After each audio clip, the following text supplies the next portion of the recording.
Olá pessoal, bem-vindos a mais um Pencast e no episódio de hoje a gente vai abordar mais uma vez aqui o tema vai ser a Alemanha, só que agora com uma perspectiva um pouco diferente, né, do Evaldo Júnior, meu antigo professor da faculdade, mais um deles aqui que eu tenho o prazer de ter aqui no podcast. A gente vai conversar sobre alguns assuntos como que foi o processo dele de ir para a Alemanha, quais foram as diferenças nos processos do Brasil para lá. E, mais do que isso, na perspectiva do Evaldo de como que é entrevistar candidatos e o que ele sente de mais dificuldade, né? O que os candidatos precisam fazer melhor, como que eles precisam se preparar melhor, preparar o LinkedIn e se preparar para as entrevistas também. Além disso, também vamos passar um pouquinho sobre a adaptação dele lá na Alemanha, porque já morou em duas cidades pequenas, quer dizer, em duas cidades, uma bem pequena, né, na região da Bavária, e agora em Berlim, que é um mundo a parte por si só, né? E para falar sobre isso, tem aqui eu, Gabriel Rubens, juntamente com o Vinícius Pasco Antônio. Tudo bem, Vinícius? E aí, Gabrielio. E aí, Evaldo, tudo bem? Beleza, pessoal? Alô? Beleza? Alô. E aqui também o Gabriel Lima. Fala pessoal, beleza? Tudo bem? Eu tô aqui hoje só para saber se o Evaldo escovar os dentes ou não lá durante as tardes na empresa dele na Alemanha. E aqui com a gente também, hoje o Evaldo que vai compartilhar a experiência dele com a gente. Oi pessoal, tudo bem? Aqui, tudo bem? Inverno já chegando em Berlim, temperatura baixando aqui, tudo bem? E sim, eu ainda escovo os dentes após o almoço. Mesmo o pessoal perguntando pra mim toda vez, você vai pro dentista hoje? Qual ocasião Por que você especial? tá escovando os dentes? Tem algo errado aí?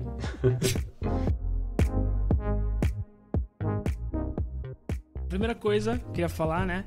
Gabriel Lima e Vinícius, vocês não sabiam, o Evaldo foi um dos meus professores. Então, fico muito feliz de ter você aqui. Como eu falei pro Fernando na outra, assim, que eu gostava muito do tempo que eu estive na Unimonte, que muita gente critica a faculdade, mas pra mim foi uma experiência muito boa, tive muitos professores bons. E tu trouxe algumas coisas diferentes, né? Tu foi o primeiro professor na faculdade a falar sobre MVC, a falar sobre versionamento de código com Git, falar de TDD, etc, porque era coisa que eu já vinha estudando, mas eu acho que ninguém mais da classe sabia, né? Eu tinha lido o livro de XP, então já tinha um pouco de contexto na época, mas ninguém mais sabia e tu começou a introduzir. Então, já começar agradecendo por esse tempo ali, porque já ajudou a abrir a cabeça ali e acho que você e outros professores acabaram definindo minha carreira, então muito prazer de te ter por aqui. E ainda nesse contexto, né? Porque naquela época, além de dar aula, tu também tinha tua empresa, né? A Ksoft. Uhum. Tu tinha um blog que tu mantinha e eu lembro que tu participava muito da comunidade com open source, Linux. Então, eu sempre participei de comunidades. Eu me interessei por Linux, por GNU, por software livre. Em um certo ponto, e aí eu conheci um pessoal que estava organizando um FLISOL, que era o Festival Latino-Americano de Instalação de Software Livre, porque era mais difícil, né, de instalar, de você ter Linux rodando na sua máquina, era mais difícil, né, lá em 2008, 2009, 2010, era um pouquinho mais complicado. Então a gente fazia esse festival uma vez por ano, e aí eu vi no BR Linux, se eu não me engano, tinha aquele site, acho que hoje está parado hoje em dia, mas eu vi no BR Linux alguém que postou, olha, eu vou organizar aqui um FLISOL em Santos e eu estou procurando ajuda. Aí eu contatei e aí a gente começou a conversar, dali surgiu um grupo e a gente organizou o evento acho que por uns 5 anos, se eu não me engano. Eu só deixei de organizar realmente quando eu saí de Santos. E assim, a gente se encontrava todo sábado e tudo, né? Conversava sobre software livre, principalmente software livre.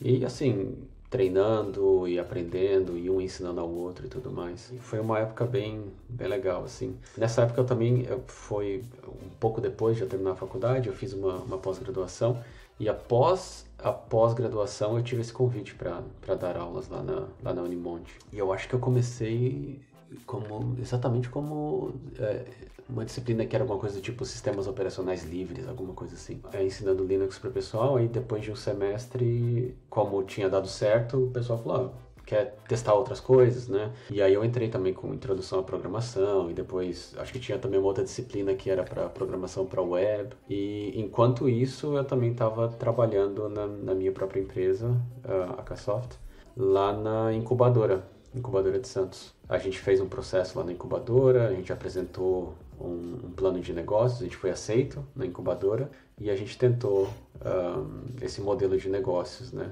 Que ainda era muito, vamos dizer assim, não sei, muito para frente. Talvez esse tenha sido um dos problemas, porque a empresa já não existe mais, mas a gente sempre tentou trazer muita tecnologia assim, né, mais avançada, por assim dizer. E quando eu digo mais avançada, é coisa que hoje em dia é super simples, que é, por exemplo, software na nuvem. E hoje em dia é super comum, mas naquela época era mais, o pessoal queria mais realmente caixinha, levar, instalar na empresa e tudo. Enfim, né? Acontece. Depois disso, eu fui trabalhar em São Paulo. Eu E tu parou de dar aula? Não, eu continuei dando aulas e aí era bem corrido, porque eu saía de casa, sei lá, 5 horas da manhã, pegava o fretado, ia pra São Paulo, voltava, dava aulas e chegava em casa, sei lá, 10, 11 horas da noite. Não eram todas as noites que eu dava aula, mas eram quase todas, assim. Nossa, que horas que você chegava pra dar aula lá? Que eu trabalhava e chegava... Na época eu não fazia faculdade quando eu trabalhava em São Paulo, mas tinha um pessoal que estudava comigo lá na época. Tava fazendo faculdade, que trabalhava em São Paulo, chegavam só 8 horas pra frente. Então, às vezes eu chegava um pouco antes das 6, que se eu não me engano é o horário que começava, mas a maioria dos dias era 6h30, 6h40, assim, então eu acabava pegando horários um pouco mais tarde até, para poder evitar problemas, mas era bem puxado, assim. Eu fiquei fazendo isso de faculdade, mais o trabalho em São Paulo, acho que por... Eu não lembro agora, foi uns 8 meses, talvez 9 meses. Aí eu tive que sair da faculdade porque realmente não estava dando. Tem mais coisa que tu fez por aí, além de participar de comunidades e manter o teu blog, né? Que hoje... Eu não sei se naquela época já era em inglês, mas eu sei que ultimamente tu posta mais no evaldojunior.com em inglês, né? Tu também escreveu um livro aí nesse meio tempo, né? Sim. Na verdade, os meus blogs ainda existem, tanto em português quanto em inglês, eu tenho os dois. Tá bem menos frequente atualmente. Realmente, quando eu quero falar sobre alguma coisa, eu vou lá e falo sobre essa coisa. Mas é bem menos frequente. E sim, eu escrevi um livro pela Casa do Código, um livro chamado Desenvolvimento Web com PHP e MySQL. Acho que, se eu não me engano, o primeiro lançamento desse livro foi em 2013. E aí já morando, porque eu vim para a Alemanha em 2014, em outubro de 2014. Já morando aqui, acho que em 2016, fizemos uma atualização do livro para o PHP 7. Faz, acho que uns 3 meses, foi lançado a terceira edição agora do livro, falando sobre PHP 8. É o mesmo livro, basicamente, é a mesma... porque o livro ele conta uma historinha. Eu sempre gostei muito daqueles livros Use a Cabeça. Eles são meio lentos, assim. Pá, meu favorito. Mas para quem só quer o suco da coisa, Sim. Ele é meio lento, né? Mas para quem quer uma experiência de aprendizado, ele é legal. Então eu fiz também seguindo esse mesmo esquema, né? Então ele não é um livro assim para quem já, sei lá, já programa em Java há 10 anos, você quer aprender PHP. Provavelmente esse livro não é para você.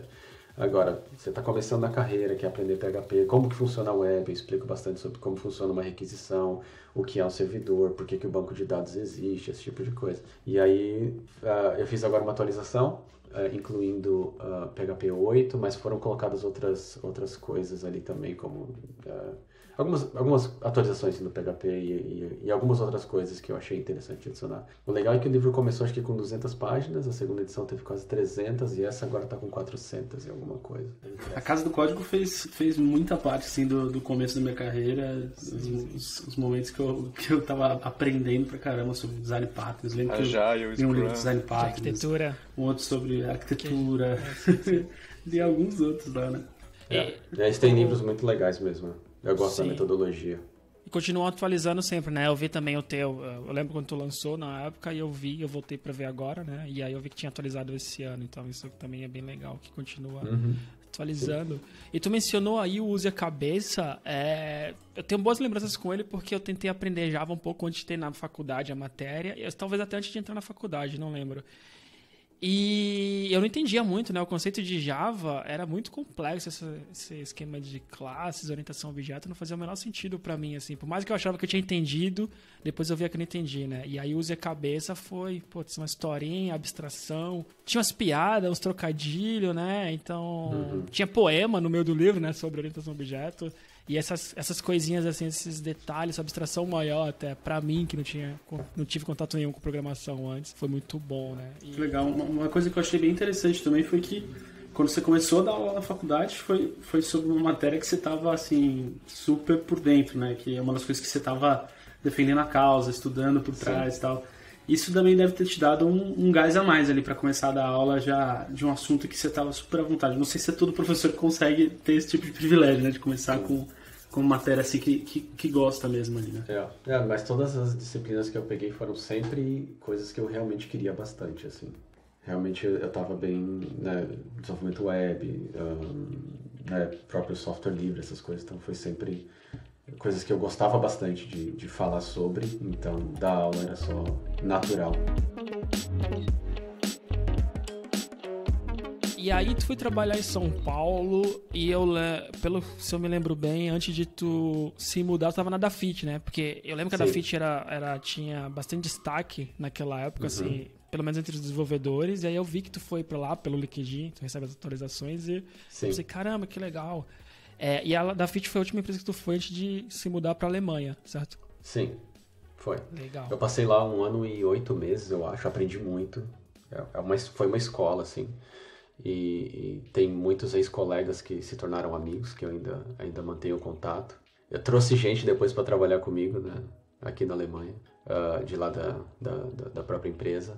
E aí, enquanto eu trabalhava lá, foi que uma recrutadora entrou em contato comigo. Aí eu respondi, ela falou, trabalho legal, tal, não sei o quê. Bamberg, essa cidade pequena, mas o emprego é legal, a empresa é legal. Aí eu vim pra cá, vim pra trabalhar numa empresa chamada Rakuten, que é uma empresa japonesa. Hoje em dia eles são mais conhecidos porque eles que fazem o patrocínio do Barcelona.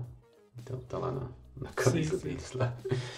Então eu vim para trabalhar para eles e o que aconteceu foi que eles compraram uma empresa pequena que já existia lá, por isso que o escritório deles era em Bamberg, essa cidade pequena. E aí foi aquilo, né? Uma grande mudança, né? Tudo é diferente, você tem que se acostumar com o clima, com o idioma, com as pessoas, mas foi legal, foi interessante tudo isso. Cara, que coincidência, porque quando eu vim aqui para a Alemanha também, a empresa que me chamou foi para Rakuten. E eu lembro que eu só sabia quem era por causa do Barcelona. E, paralelo ao processo da Rakuten, eu também tive o processo para vir aqui para Dortmund. E eu lembro que tinha que fazer o teste deles. A primeira parte era um projeto, né, que você tinha que fazer, se não me engano. Como que foi o teu processo seletivo? Tipo, teve entrevista técnica, você teve que fazer um projetinho, tudo em inglês, tinha que saber alemão. Como que foi no teu caso? Não, foi tudo em inglês. O trabalho era em inglês. Tinha, por ser uma cidade pequena, a empresa cresceu lá, basicamente. Tinha muitos alemães na empresa, mas não era o idioma oficial. O idioma oficial da empresa sempre foi inglês. Toda a comunicação interna sempre em inglês. Então, o meu processo foi em inglês também. Pelo que você descreveu do seu processo, eu acredito que foi para Java, porque era o pessoal de Java que tinha esse processo um pouco mais, não sei, mais complexo, vou dizer assim. Isso foi. Mas o meu foi basicamente foi uma entrevista assim informal, um bate-papo na primeira entrevista.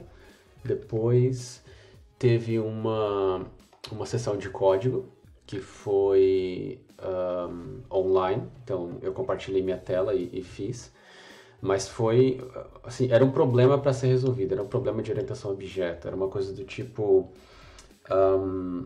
preparar os objetos para uma aplicação de desenho gráfico, por exemplo. Aí era do tipo, sei lá, você vai ter um objeto que é um quadrado, aí você tem só a posição daquele quadrado, as dimensões do quadrado e a posição dele dentro da folha. Aí você tem um outro objeto que é um triângulo, um outro que é um círculo, aí você só trata de forma diferente. E aí tinha que imprimir a posição deles, não tinha que desenhar, era só do tipo, olha, o quadrado está nessa posição, o círculo. Então, assim, foi fácil, foi relativamente bem fácil esse teste que eu fiz. Foi só isso. E aí foi essa primeira conversa, esse teste online que durou mais ou menos 1 hora. E foi isso. E depois disso eles fizeram uma oferta. O meu tinha sido para Java, só que não foi em 2013. 2013, pelo que eu me lembro, eu estava aprendendo que era orientação a objeto, aprendendo o que era Spring, MVC. Eu acho que meu processo foi tipo 2016, 2017. E eu lembro que tipo, me acharam no LinkedIn também. E quando me chamaram, tipo, eu lembro que eu tava querendo já vir para cá, eu não tava procurando ativamente, mas eu tinha um LinkedIn em inglês, eu tinha descrito muito bem como que era as minhas experiências profissionais. E no teu caso, eu acho que ajudou, né, também você ter experiência com comunidade, com professor, eles dão um valor maior, ajudou. né? Sim, ajudou.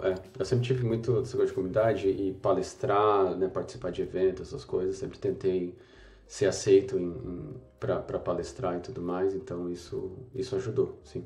E deixa eu só voltar aí alguns passos atrás que tu falou da recrutadora. Foi a única vez que tu fez uma entrevista para fora do Brasil? Essa? Foi a tua primeira? Não, mais ou menos um ano antes, e há cerca de um ano antes, eu tinha feito uma entrevista para Booking, em Amsterdã.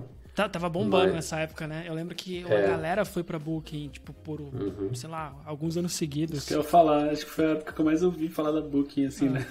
Nesse ano. Acho que eles cresceram bastante nessa época. Sim. Eu fiz entrevista, eu não passei.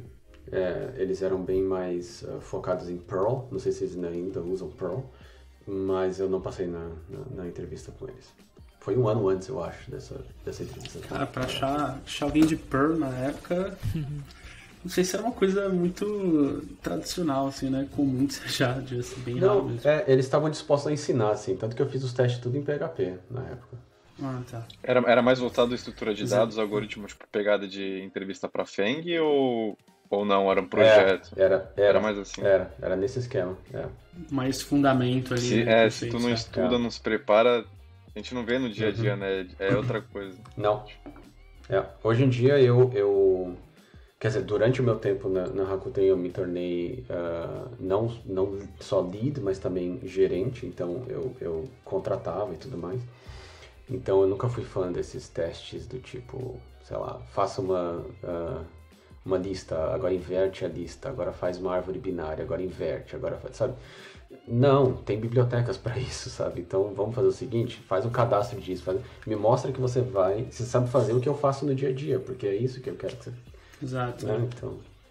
O Gabriel Lima falou disso também. Eu acho que não foi no episódio, nenhum dos episódios que a gente conversou, porque a gente gravou, sei lá, por 2 horas, tive que cortar umas partes, mas ele comentou também que ele não é muito fã desse tipo de teste, porque não é prático, né? Não, mas, eles testam uma coisa bem específica, né? Eles não testam... Né? Depois, sei lá, tem até muita coisa sobre isso, muita piadinha sobre isso, né? Durante a entrevista é tudo isso, e aí primeiro dia do emprego você tem como você mover esse negócio 3 pixels pro lado, porque tá, sabe? Então... A vestibular, né? Aí a pessoa fala, então, eu não sei mover pixels, só sei inverter uma lista binária. Sim. Você criar um modelo de A agora, mas colocar os 3 pixels. Não precisa resolver um Dijkstra aí, alguma coisa assim. É bem complexo esse tema mesmo. Tem gente que fala que eles estão dispostos a perder gente boa, eles querem arreguar lá em cima alguém que entenda desses fundamentão mesmo. Mas ao mesmo tempo é o que tu falou, né? Quando tu vai usar isso no dia a dia? Muito difícil. Eu penso que uma coisa é você saber de alguns conceitos que são importantes por si só. Saber como funciona uma requisição, como funciona uma conversa entre cliente e servidor, qual alguns fundamentos que são importantes ali, que vão servir de base para você fazer muita coisa em cima. Normalmente o pessoal pergunta sempre pra mim e pro Vinícius, né? Tipo, se as entrevistas que nós fizemos foram diferentes das entrevistas que a gente faz normalmente no Brasil. Nessa específica, tu sentiu essa diferença?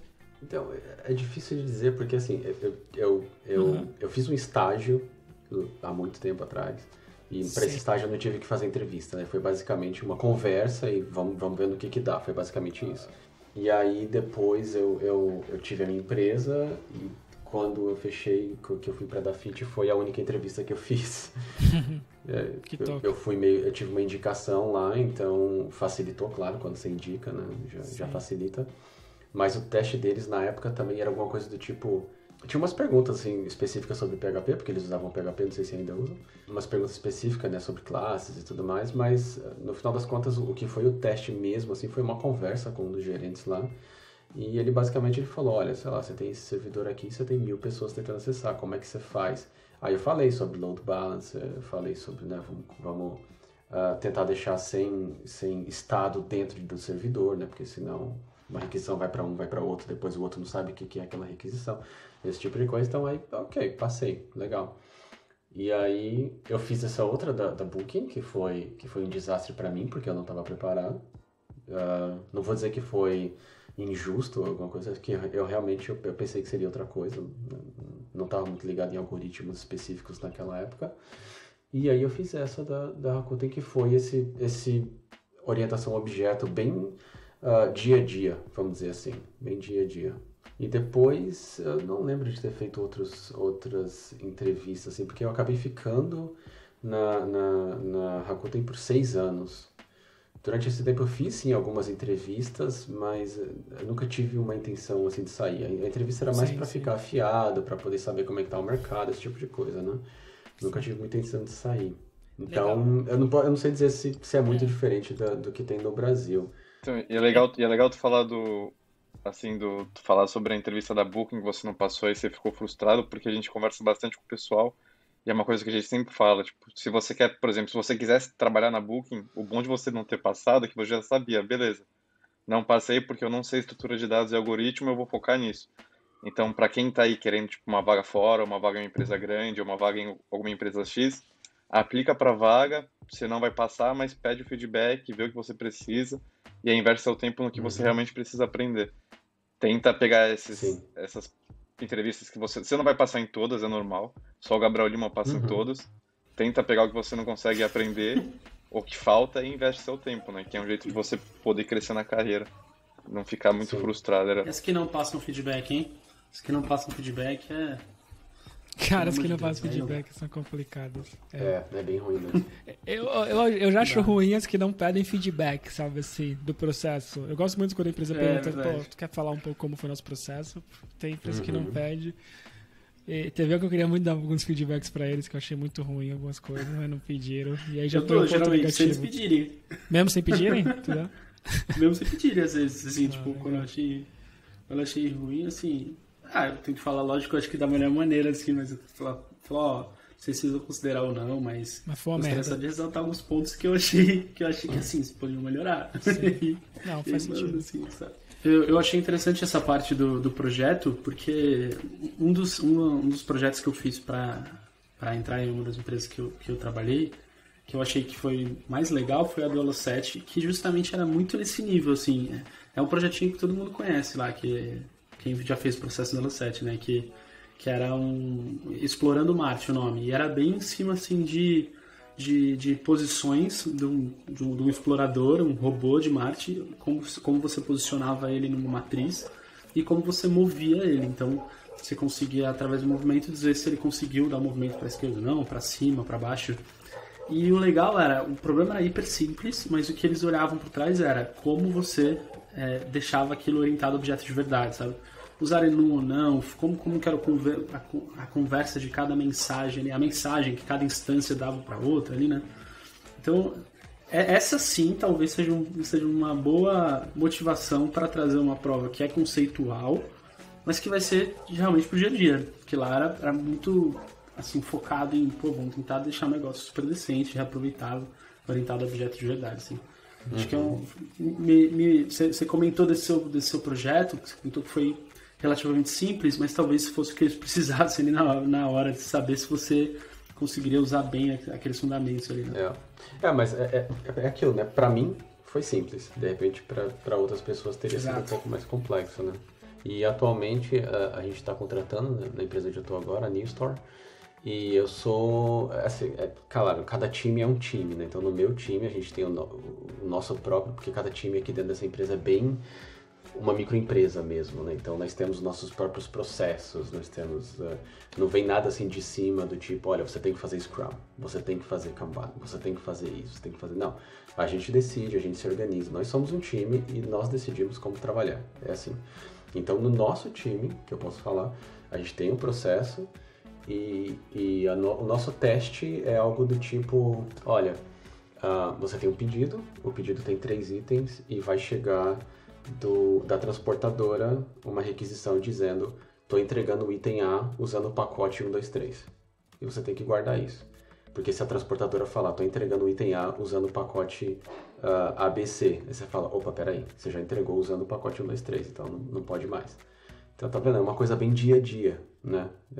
Não é algo do tipo muito, muito focado em algoritmos ou coisa assim, porque sim, dá para usar algoritmos ali dentro, mas eu não quero saber, eu quero saber se a pessoa tem a capacidade de entender o contexto do problema e de criar uma solução para aquele problema, né? O problema é, eu quero fazer o tracking dos pedidos, né? O acompanhamento dos pedidos, né? Eu quero saber onde eles estão. É isso.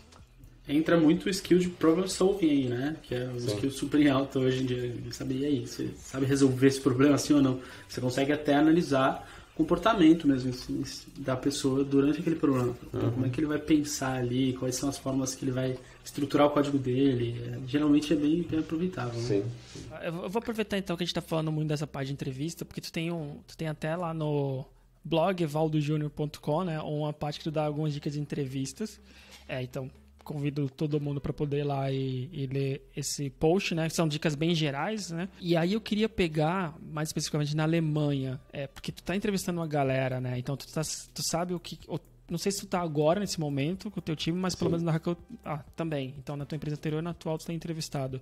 O que tu vê, assim, quando tu entrevista, talvez... Tu entrevista muito brasileiros, somente? Não muito. Não muito.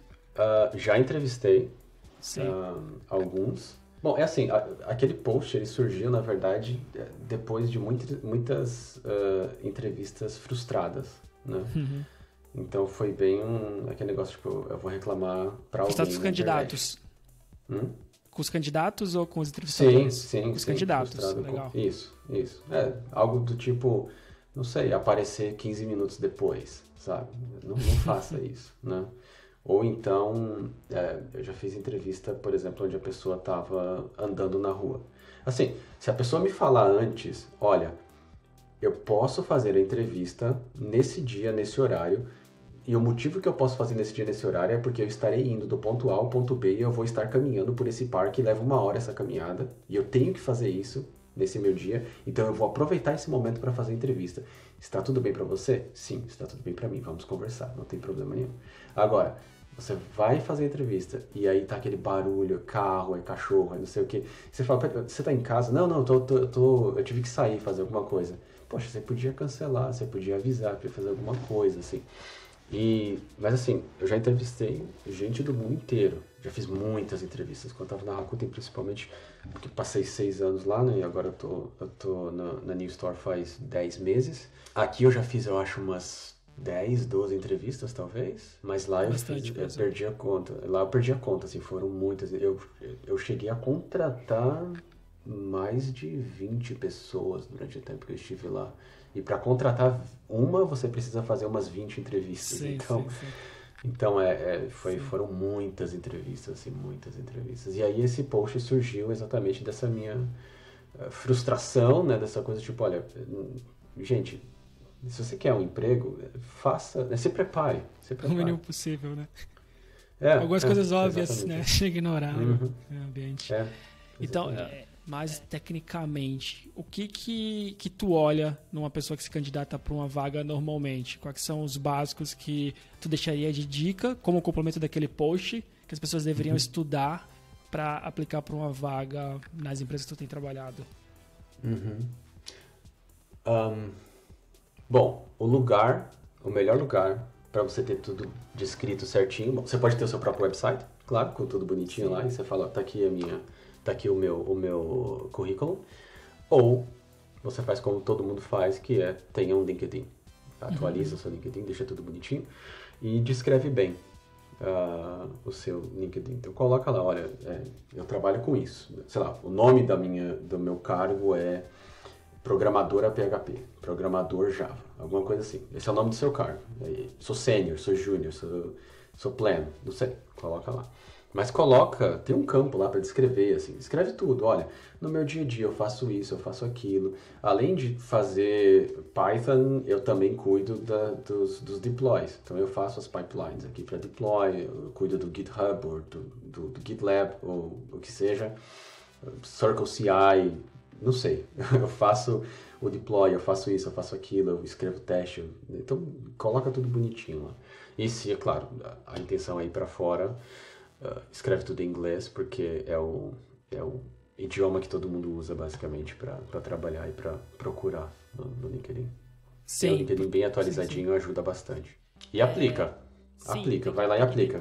Se não tentar, não vai não vai passar nunca, né? Tu tem que ir tentando pra saber o que fazer. Sim, Tá, legal. E aí, além do LinkedIn, assim, tecnicamente, o que tu olharia mais? Tu já foi dando algumas dicas aí de algumas entrevistas que tu não gostou, mas se um candidato fosse aplicar pra uma vaga, o que tu olharia tecnicamente e até que ficaria pro pessoal que ouvir aí, que é trabalhar fora, estudar mais? Por exemplo, o projeto lá que tu comentou, o que você geralmente olha quando alguém submete projeto, né? Mais técnico, assim. No caso da primeira etapa, né, que é olhar o currículo, né, em geral, eu olho se está de acordo com o que a gente postou dentro da descrição que a gente colocou para aquela vaga, né? Sim. Então eu olho lá. Em geral, eu não fico assim, tipo, olha, eu coloquei aqui na vaga que tem que ter 3 tecnologias, a pessoa tem 2. Ok, tem 2, legal, vem. Porque de repente a terceira aprende aqui dentro. Porque tecnologia você aprende, né? Uma linguagem de programação você aprende e por aí vai. Quando eu entrei nessa empresa aqui agora, eu não sabia Go. E agora Go faz parte do meu dia a dia todo. Alguns meses já trabalhando com a linguagem, então comprei até o bichinho ali. Por acaso, Go é lindo, tá? Ok, vamos concordar em discordar. Né? É uma boa linguagem, funciona bem. Eu gosto muito da tipagem e tudo mais. Mas, enfim, eu não necessariamente olho se está 100% encaixadinho, porque eu também acho que a pessoa tem que entrar para aprender alguma coisa, na minha opinião, né? Mas, claro, depende, tem empresas que querem, não, você tem que ter 100% da sopa de letrinhas que eu coloquei aqui. Mas, no meu caso, eu não exijo 100% da sopa de letrinhas. E depende muito do nível de senioridade que a vaga está pedindo. Se você está pedindo uma vaga para sênior e a pessoa tem 1 ano, vai ser difícil de conseguir encaixar. Porque a minha opinião, tá? Eu sei que tem pessoas que têm título de sênior com 1 ano e meio de carreira. E ok. Não ok, mas ok. Mas a minha opinião é que você precisa de ter as mãos calejadas, você precisa de tempo para poder, não só... Porque, assim, eu conheço, por exemplo, aqui no meu time tem um júnior aqui, ele acabou de se formar na faculdade, agora ele faz parte, ele fez o estágio na empresa, e agora ele faz parte do nosso time, ele é júnior. Mas ele é um programador Go muito competente, ele sabe muito da linguagem, ele sabe mais do que eu da linguagem. Então... eu tenho aí, sei lá, eu parei de contar, muitos anos de carreira, e ele tem 1 ano, sei lá, contando com o estágio, ele já tem uns 3 anos de carreira, mas ele sabe bastante da linguagem Go. Porém, tem outras coisas, do tipo, se manter calmo quando o mundo está caindo, é uma coisa que você aprende com o tempo, sabe? Entender que, de repente, você fazer a sua própria solução ali não vai ser uma coisa muito boa, então você usa uma biblioteca para aquilo, é uma coisa que eu já tive que conversar com ele sobre. Então são coisinhas assim que, né, você depende de tempo para você aprender e você ter experiência daquelas outras coisas que vão além do código em si, né? Porque nós não somos pagos para escrever código, nós somos pagos para resolver problemas, e muitas vezes o problema nem é resolvido com a linguagem, o problema é resolvido perguntando para a pessoa, você quer mesmo isso daqui? Pensando bem, não vou usar isso não. Tá bom, obrigado. O melhor código é aquele que você não faz. Tem bastante gente que acaba subindo muito rápido na carreira, eu acredito que muito por causa de alguns jumpers que o pessoal fala até, que entram como júnior, ficam 1 ano, já mudam para outra empresa, e aí para entrar lá já entram, quero entrar como pleno já, e aí pronto, em 2 anos ele é sênior já. Sim. No final ele não teve uma experiência mais sólida, né? Faz total sentido. Eu vou então passar para outra parte aqui que também eu acho interessante, principalmente quando a gente pensa em Alemanha, ou até se fosse falar Japão, China, né, que são diferenças culturais. Eu acho que talvez eu tive um pouco mais de facilidade, né, porque eu vim para Portugal, mas o Vinícius fez um episódio inteiro, tanto que só para falar das diferenças culturais, assim. Uhum. Tu também sentiu muita diferença quando tu chegou lá na Alemanha para trabalhar com a tua equipe? No começo eu achei que sim. Eu tive uma impressão de que as pessoas eram mais focadas, as pessoas eram mais do tipo, olha, não, esse é o meu horário de trabalho, eu estou trabalhando, sabe? Eu tive essa impressão no começo, porque pelo menos, né, nos lugares onde eu passei antes no Brasil, né, da minha própria empresa, depois lá na da Fit, o pessoal era muito, né, chegar e dar bom dia para todo mundo, né? Então, eu chegava muito cedo por causa do fretado, então cada pessoa que chegava dos 50, sei lá, que tinha no andar, eu tinha que cumprimentar, porque eu era o primeiro que chegava, né? Então a pessoa chegava e eu tava ali concentrado e vinha tapinha nas costas, mesma coisa dia, eu. não sei o quê. E ali eu achava que era mais, você chega de manhã, você vai pra sua mesa, às vezes você passa, fala bom dia, às vezes não fala e tá tudo bem. Mas aí com o tempo eu fui descobrindo que não era bem assim, né? Então eu falei assim, ó, aquele ali tá com o Facebook aberto, aquele outro ali tá batendo papo com alguém em uma rede social, sei lá. Tu achava que o pessoal chegava e ficava fixado só no trabalho? Eu tinha essa impressão, assim, no começo, mas depois eu fui percebendo que não era tão assim, né? Tinha, assim, bastante alemães na época, mas tinha ucranianos na época, tinha indiano, Quando eu entrei só tinha eu de brasileiro, depois entraram mais alguns, romenos também. Então, assim, mas aí com o tempo vai pegando um pouco mais de amizade, um pouco mais de... Né, aí o pessoal brincava bastante, né? O pessoal tinha até aquelas arminhas Nerf, sabe? Ficava atirando no outro no escritório. Depois é que você vai vendo como é que as coisas funcionam de verdade, assim. E era um ambiente bem informal, bem descontraído, assim, não tinha que usar roupa social, não tinha que bater ponto, por exemplo. Isso foi uma diferença bem interessante que eu achei, que não tem ponto, né? Não tem que bater ponto. Mas tu batia ponto no Brasil? No Brasil eu batia ponto, mas aí aqui eu não... Mas claro, depende, cada empresa é uma empresa, né? Sim. Então eu não tinha que bater ponto e isso foi uma diferença que eu achei.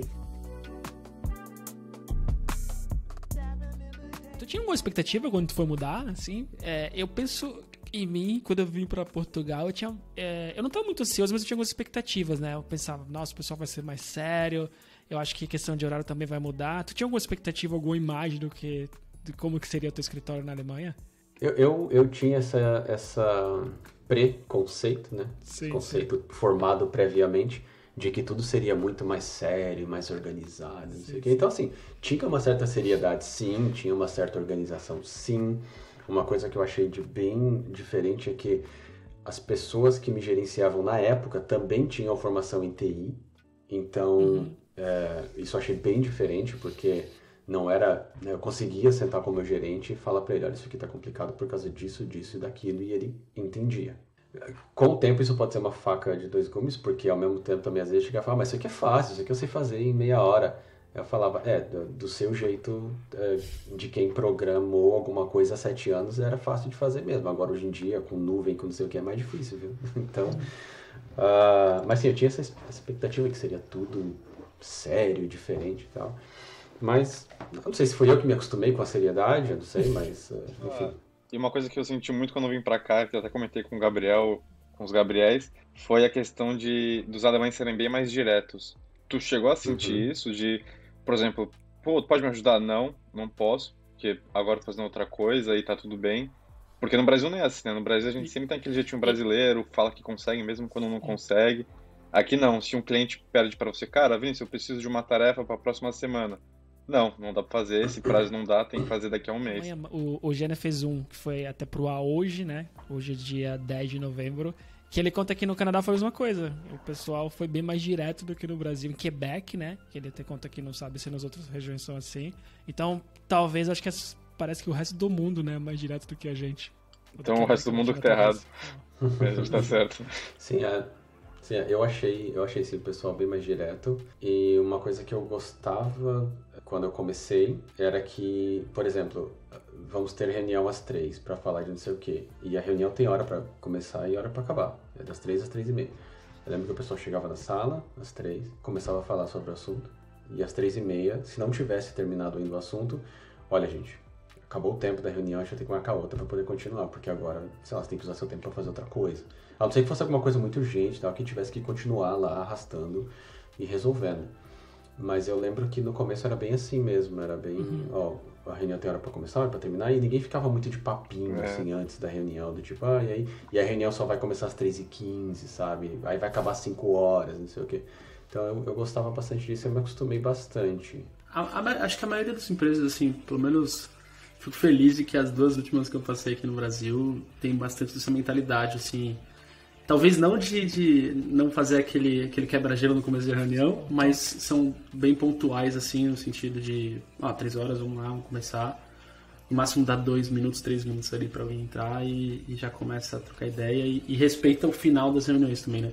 É muito eu acho que uma coisa que quando os times entendem que primeiro, né, os gestores não estão ali só para vou ficar aqui vendo se está tudo certo, tendo aquela visão macro, enchendo todo mundo, perguntando status, coisa que eu poderia olhar em algum lugar.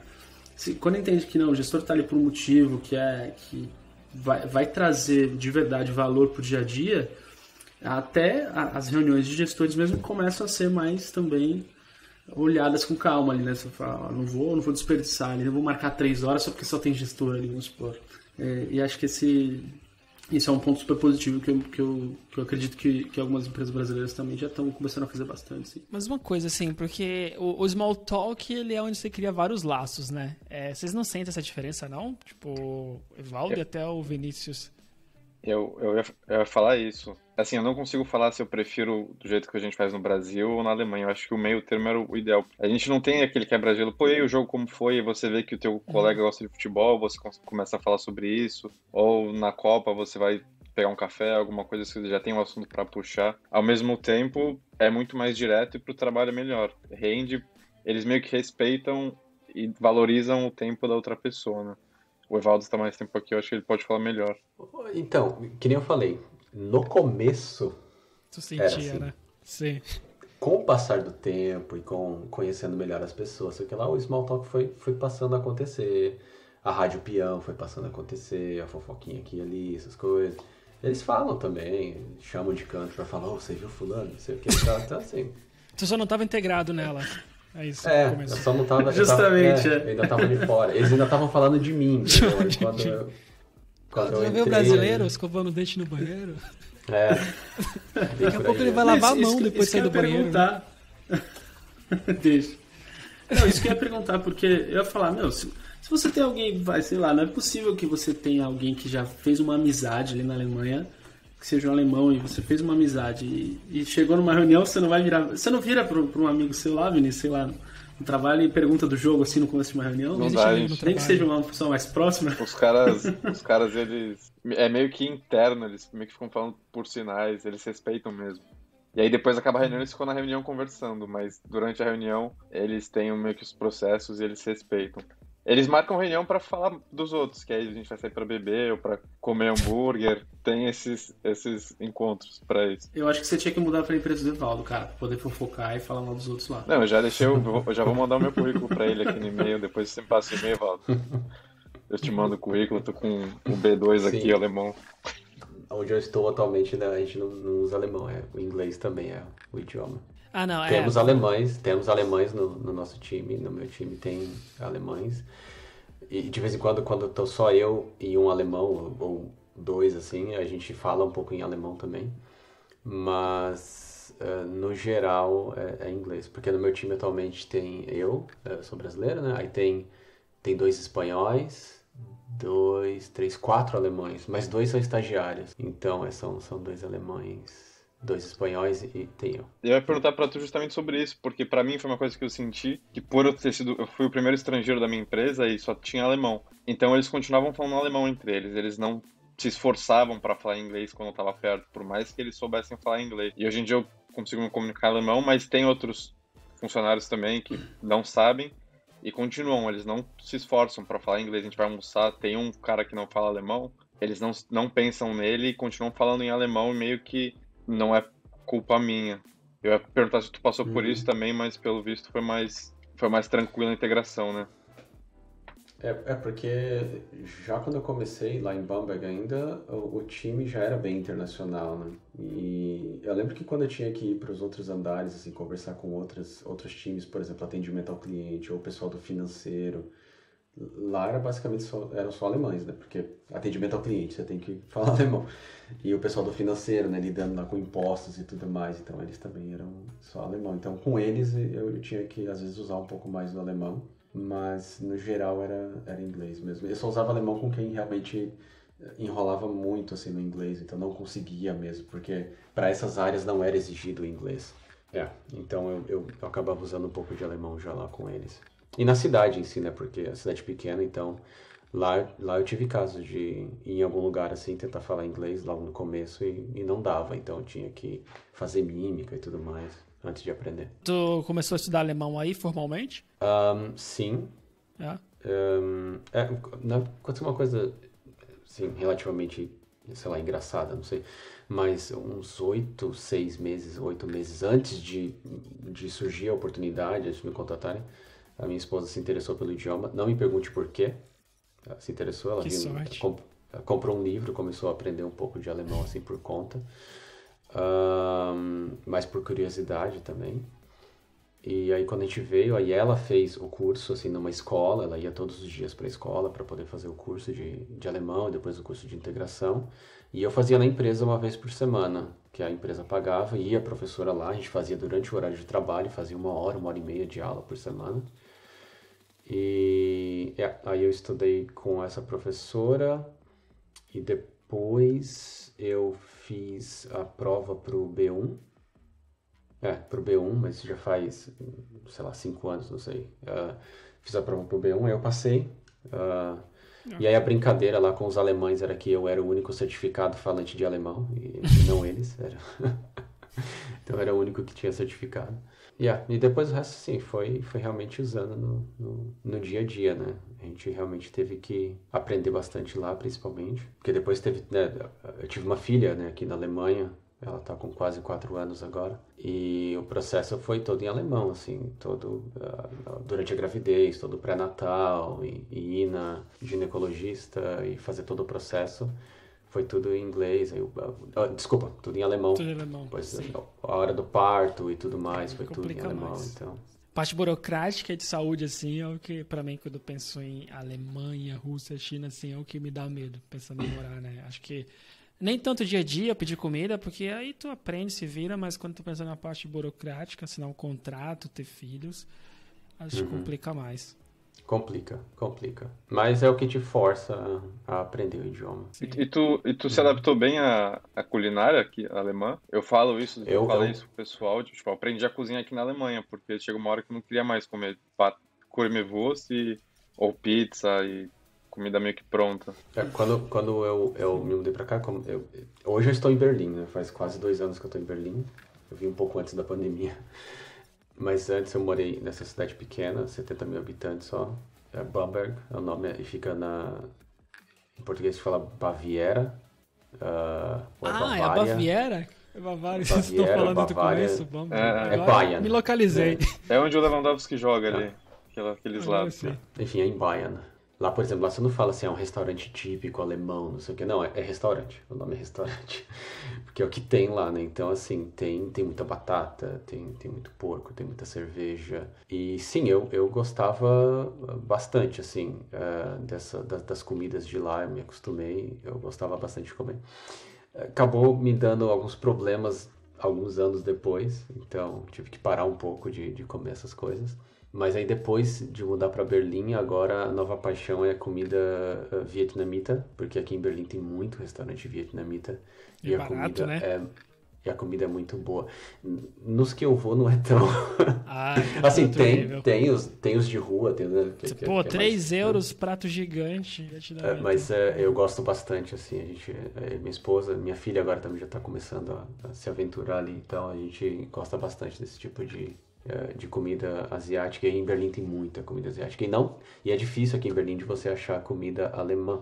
O que o Vinícius falou que Berlim não é parte da Alemanha, é uma coisa que o pessoal fala também, que Berlim não é parte da Alemanha. É uma cidade bem cosmopolita, bem internacional. Eu tenho vizinhos alemães aqui onde eu moro, mas acho que são muito mais vizinhos estrangeiros, né? Então é legal porque eu acabo, não sei, provando comidas de vários lugares e conversando com pessoas de vários lugares. Abre a mente, assim, né, para outras culturas e tudo. Sim. Pô, foi bem legal saber que você tem uma filha de 4 anos que vocês estiveram aí mesmo aí na Alemanha. Eu tenho bastante vontade de morar fora do Brasil em algum momento. Tenho uma filha também de 2 anos.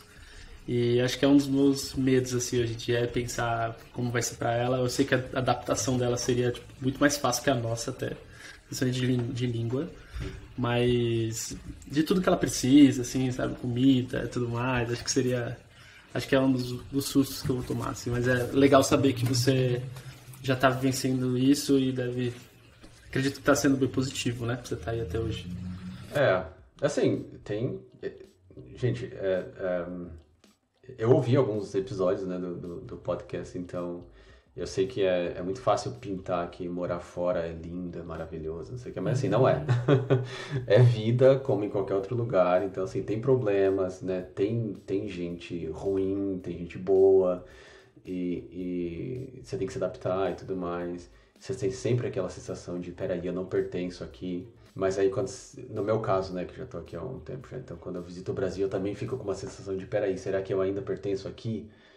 Então, mas como tem família, como tem o idioma e tudo mais, a sensação de pertencimento é maior, né?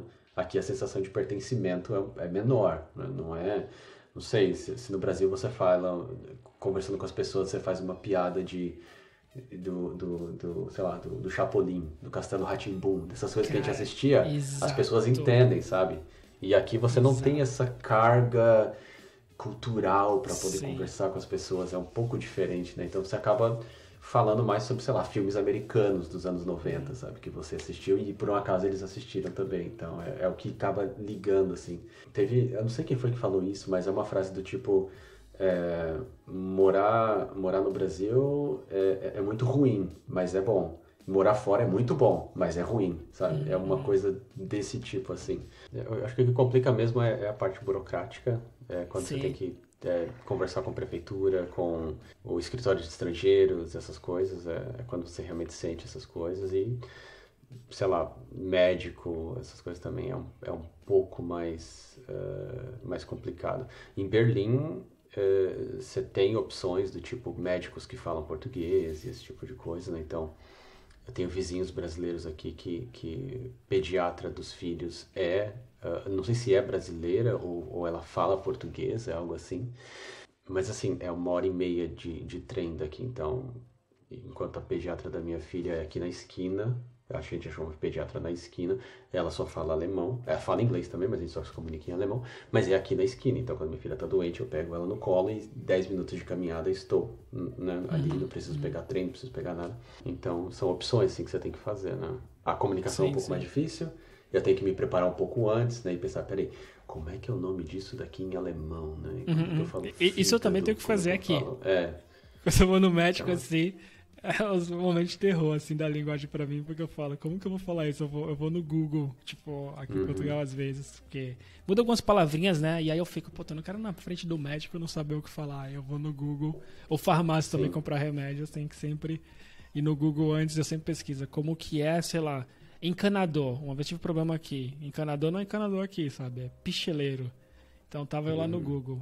Procurar encanador em Portugal, não acho. Eu falei, ué, como assim? Aí, como que é encanador em Portugal? E aí, põe isso ainda no alemão, que é uma linguagem muito mais complexa, assim, eu consigo sentir a dor de vocês nesses momentos, né? Pelo menos tu estudou ainda, né?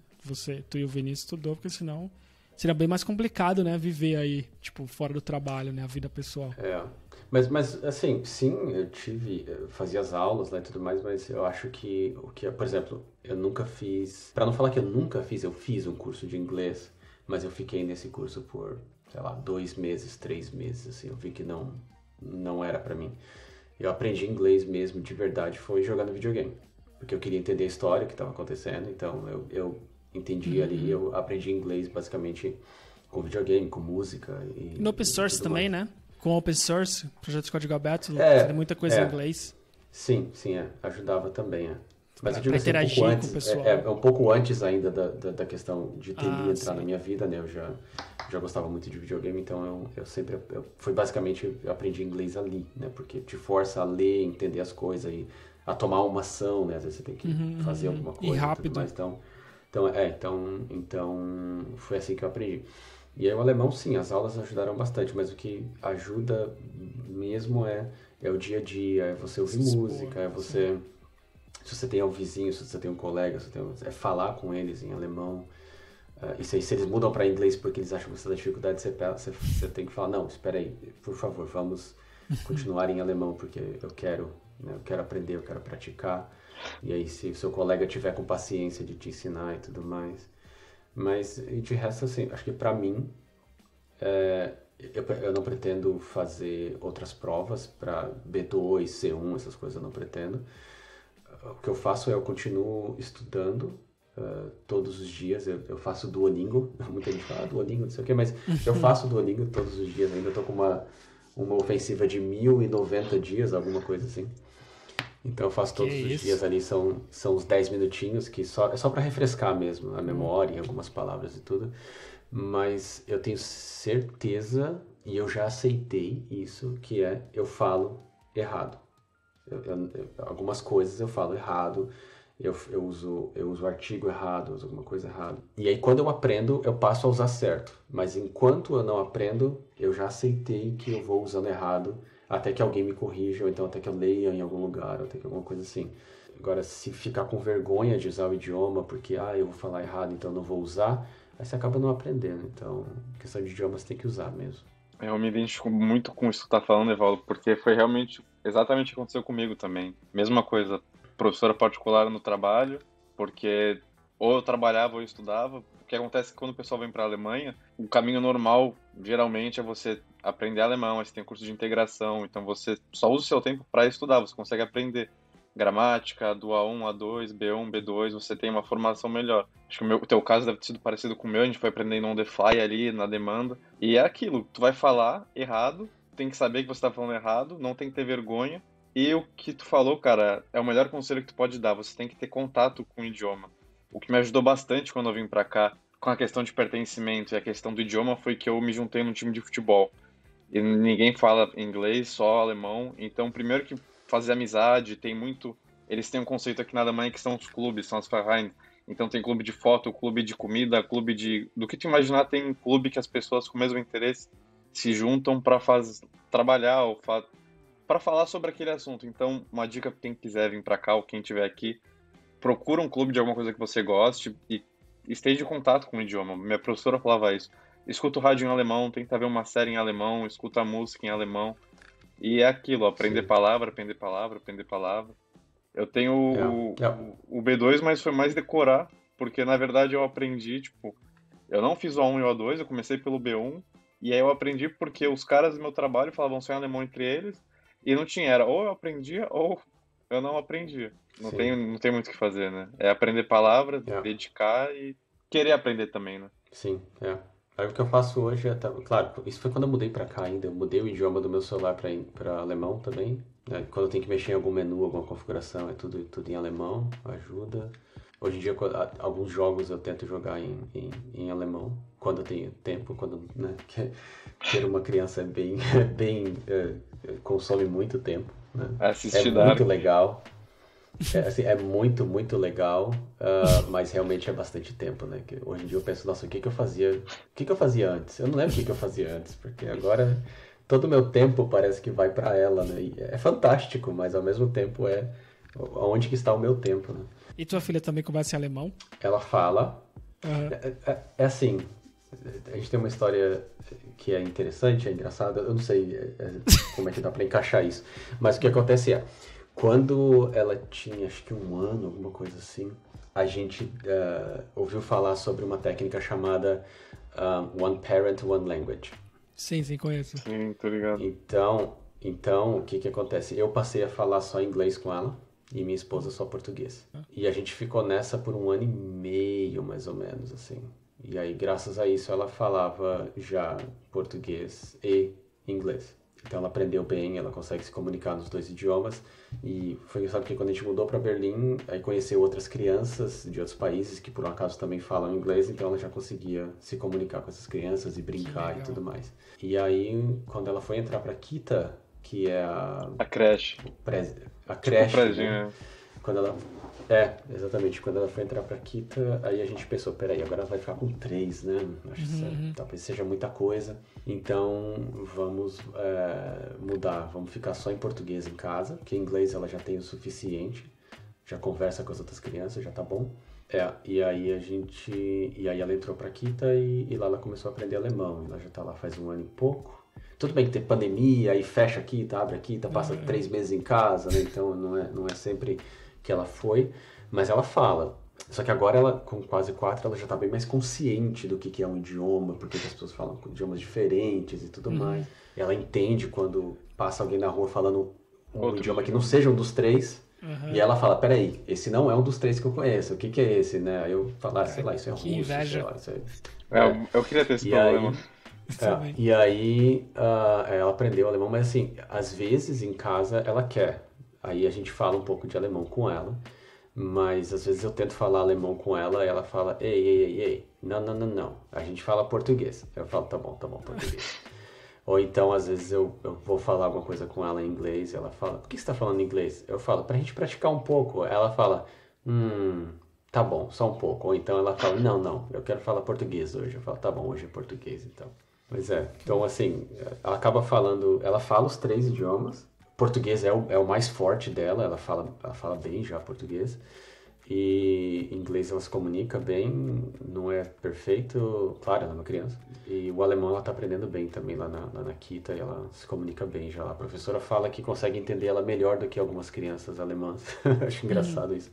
A dicção dela realmente é muito boa, assim, ela fala bem. Ela ainda fala coisas tipo plato, sabe? Em vez de usar o R, usa o L. Mas a professora tá bem feliz, assim, com a evolução. Porque é uma preocupação, né? Como pais, né? Eu e minha esposa, a gente fica se perguntando e a gente pergunta lá na Kita como é que ela tá. Ela se comunica, ela consegue explicar quando ela quer alguma coisa, ela consegue brincar com as outras crianças. Você fica preocupado. E a professora fala, não, ela tá super bem, ela tá falando, tá... Criança aprende mais rápido, né? Eles não têm medo de errar, então eles vão lá e falam e tudo mais. Né? Sim. Isso conecta um pouco com o que tu falou até, porque falando de criança, mas até voltando pro idioma para adultos, né? Que é de... Tu não trava por causa do teu alemão, do teu level, né? Mas ao mesmo tempo tu não fica conformado, né? Porque às vezes a gente fala assim pras pessoas, cara, fala assim mesmo. As pessoas ficam com nível baixo para sempre, né? Só que, puta, tudo bem, fala com o que tu tem...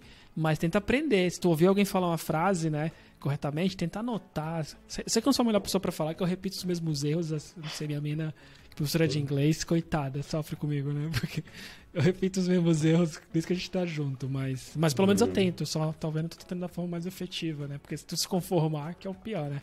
Não, teve uma vez que eu li uma frase, foi um tweet de alguém que foi do tipo assim... Quando eu ouço alguém pronunciando... O tweet estava em inglês, né? E aí estava escrito tipo assim... quando eu ouço alguém falando uma palavra em inglês errado, eu respeito essa pessoa porque eu sei que ela aprendeu essa palavra lendo.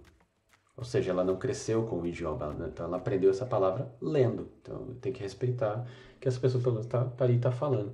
Mas eu tive um caso assim que aconteceu lá na outra empresa ainda, né? Eu ainda era novo lá e que eu falei, eu não tinha feito curso, coisa assim, então eu aprender mesmo de verdade foi lá no dia a dia, né? Pra aprender inglês. E aí eu fui falar alguma coisa que eu fui falar public, só que eu não sabia que era public.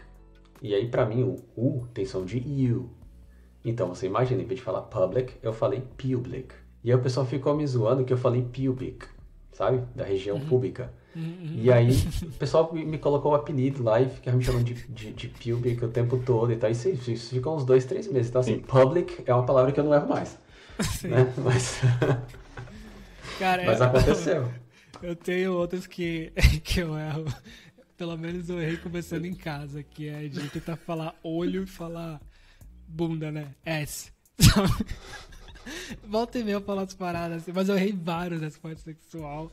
Eu vejo a cara da minha mina assim, ela tenta ficar séria, sabe? Porque eu tô falando parada séria, só que ela faz assim, ela fala, tá, vai, o que eu falei errado, sabe? E ela fala, pelo amor de Deus, fala tipo, gelo, ice, sabe? Fala assim que vai ser um erro mais honesto do que você falando por aí, ice, sabe? Cara, ela te deu uma ajuda. Tem muita gente que se confunde no before e after, por exemplo, várias coisas. Eu lembro que... É verdade, você já tinha comentado comigo. Eu lembro que, assim, faz alguns anos atrás, a palavra allow, pra mim, era, eu não sei, me vinha muito na cabeça alô. Aí tinha um amigo meu que toda vez que eu falava, ele pegava o telefone e ficava zoando. Aí, cara, eu nunca mais esqueci que é allow. Tipo... Então, tem coisas que ajudam mesmo, né? Às vezes você tem que passar por essas, né? O som do é muito complicado pra gente. Mas então, pessoal, eu acho que a gente teve bastante coisa aí, principalmente nessa parte de cultura, linguagem, a gente consegue explorar todos esses tópicos aí muito mais. Evaldo, eu queria depois fazer um outro falando muito mais sobre a parte de Tech Lead, para entender qual que é a diferença de ser sênior para Tech Lead, de ser um Tech Lead numa equipe internacional e quais são os desafios, né? Porque a gente tem um episódio com o Gabriel Lima que eu achei bem legal. Acho que foi até o primeiro episódio que ele fala desse desafio de ser Tech Lead. E eu queria saber agora da perspectiva de um Tech Lead na Alemanha com uma cultura diferente, né? Porque a gente conversou muito sobre criar conexões com as pessoas. Mas, cara, como a gente cria conexões com as pessoas com background totalmente diferente? Como a gente cria empatia, né? Então a gente queria explorar mais esses assuntos no futuro. E agora eu queria saber se tu tem alguma palavra final para dar, deixar algum recado. E também onde que as pessoas conseguem te encontrar, se quiserem aprender um pouquinho mais do teu trabalho, né, do teu blog. Obrigado pela conversa hoje, foi bem legal. Sim, a gente falou bastante, né, sobre cultura, idioma e tudo mais. A gente também falou sobre aplicar, né? Não é aplicar, é sobre se candidatar para uma vaga e tudo mais. Eu acho que se tem uma dica que eu posso dar é se candidate. Você não precisa ter inglês perfeito, você não precisa encaixar em todas as sopas de letrinhas ali. Se candidata, faz o teste e de repente dá certo. Não precisa ser para fora, pode ser dentro do Brasil também, uma outra empresa que você queira trabalhar. Só se candidata, vai lá e tenta, porque o não já tá lá, né? Agora tenta buscar o outro, tenta buscar o sim. E se tiver essa ideia de sair, pratica inglês, é o que vai ajudar bastante. E treina, procura online provas, testes, porque principalmente as empresas grandes, o pessoal acaba compartilhando muito, olha, fiz um teste nessa empresa, o teste era esse, então você acaba achando essas coisas online também, dá pra testar, dá pra treinar também, praticar esse tipo de coisa. E tem em mente que não é fácil, às vezes pode não ser fácil conseguir a vaga, mas depois você vê que ainda vem a parte mais difícil depois, que é toda adaptação, toda mudança e tudo mais. Realmente não é fácil. Mas gostei bastante de conversar com vocês. Foi um prazer. Pô, obrigado. Prazer é nosso. E onde que o pessoal consegue te encontrar? Tem o meu site, que é evaldojunior.com. Lá tem links para Twitter. Twitter acho que é o lugar onde eu estou, onde eu posto coisas e por aí vai. Tem os blogs que também estão lá, tem em português e tem em inglês. Não muito ativos, que nem eu já comentei, mas de vez em quando eu escrevo alguma coisa por lá. Twitter é onde eu realmente posto mais coisa, onde eu sou mais ativo. E é isso, lá também tem contato por e-mail ou coisa assim. Então, alguma dúvida, alguma coisa que quiser conversar, ou se quiser vir pra cá, pessoal aí, Python, Go, pode falar comigo. Top, vou deixar todos os links aqui na descrição do post, ou no YouTube, ou no próprio podcast. E Vinícius, se o pessoal quiser seguir, procurar mais do Pencast e ouvir outros episódios, onde que eles conseguem fazer isso? Cara, eu recomendo vocês seguirem a gente no Instagram, Pencast Oficial. Já aproveita e comenta aqui no post desse vídeo, se vocês querem que a gente fale também sobre idiomas ou sobre a parte de Tech Lead, que é um assunto muito interessante. Bastante gente pergunta, é um assunto que eu particularmente gosto bastante. Então, YouTube, Instagram, Twitter, segue lá, Pencast Oficial, um prazer, Evaldo, conversar com você, prazer te conhecer, cara, bem legal, vou pegar teu contato depois pra gente trocar figurinha aqui. E se um dia eu for pra Berlim, eu te mando uma mensagem, ou se eu for pra Baumberg, eu te pergunto o que tem pra fazer lá, tu deve conhecer todo mundo já.